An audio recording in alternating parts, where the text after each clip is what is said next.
भारत का चंद्रयान अब चांद के बिल्कुल करीब पहुंच चुका है। एक हफ्ते बाद भारत का यान होगा चांद पर। चंद्रयान 3 चंद्रमा की 5वीं कक्षा में पहुंच गया है। इसरो ने दी चंद्रयान को लेकर बड़ी जानकारी। सारी दुनिया की नजर भारत के चंद्रयान पर। नमस्कार, आप देख रहे हैं जनभावना टाइम्स, आपके साथ मैं हूं अंकिता। भारत का चांद पर उतरने का सपना जल्द ही पूरा होने वाला है। बस अब चंद्रयान की आखिरी छलांग बाकी है। चांद के चारों तरफ अब चंद्रयान 3 के सारे ऑर्बिट मैन्यूवर पूरे हो चुके हैं। चंद्रयान 3 चंद्रमा की 5वीं कक्षा में पहुंच चुका है। 16 अगस्त को चांद की सतह के बिल्कुल करीब लाने के लिए चंद्रयान 3 को 153 किलोमीटर 163 किलोमीटर की कक्षा में पहुंचाया गया। इसका मतलब है कि चंद्रयान ऐसी कक्षा में घूम रहा है जिसमें उसकी चंद्रमा से सबसे कम दूरी 153 किलोमीटर और सबसे ज्यादा दूरी है 163 किलोमीटर।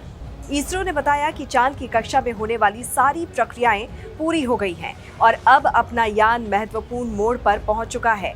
अब प्रोपल्शन मॉड्यूल और लैंडर मॉड्यूल दोनों अलग होंगे। 17 अगस्त को प्रोपल्शन मॉड्यूल से लैंडर अलग होगा। ये कुछ घंटे बेहद अहम रहने वाले हैं। चंद्रयान 3 में एक लैंडर मॉड्यूल है और एक प्रोपल्शन मॉड्यूल और एक रोवर है।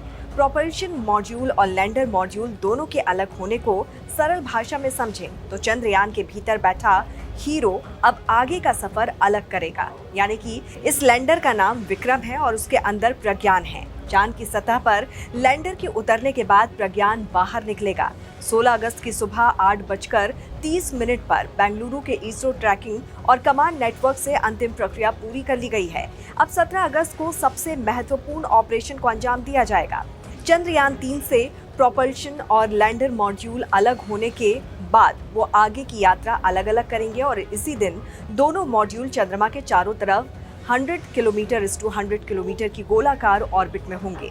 प्रोपल्शन मॉड्यूल चांद की कक्षा में रहेगा और लैंडर चांद के साउथ पोल इलाके में सॉफ्ट लैंडिंग के लिए कदम बढ़ाएगा, जहां लैंडर और रोवर चांद के साउथ पोल पर उतरेंगे और 14 दिन तक प्रयोग करेंगे, जबकि प्रोपल्शन मॉड्यूल चंद्रमा की कक्षा में रहकर धरती से आने वाले रेडिएशंस का अध्ययन करेगा। लैंडर और रोवर चांद पर पानी की खोज करेंगे। 18 अगस्त की दोपहर 3:45 के आसपास लैंडर मॉड्यूल की डी ऑर्बिटिंग की जाएगी, यानी कि उसकी कक्षा की ऊंचाई में कमी लाई जाएगी। 20 अगस्त को चंद्रयान 3 के लैंडर मॉड्यूल की रात 1:45 बजे डी ऑर्बिटिंग होगी और फिर आएगा वो दिन जिसके पूरे होने का इंतजार पूरा भारत देश कर रहा है, यानी कि 23 अगस्त 2023 का दिन, जब लैंडर चंद्रमा के दक्षिणी ध्रुव के पास लैंड करेगा। तो इस पर आपकी क्या राय है, जरूर हमसे साझा कीजिए। जुड़े रहिए जनभावना टाइम्स के साथ। नमस्कार।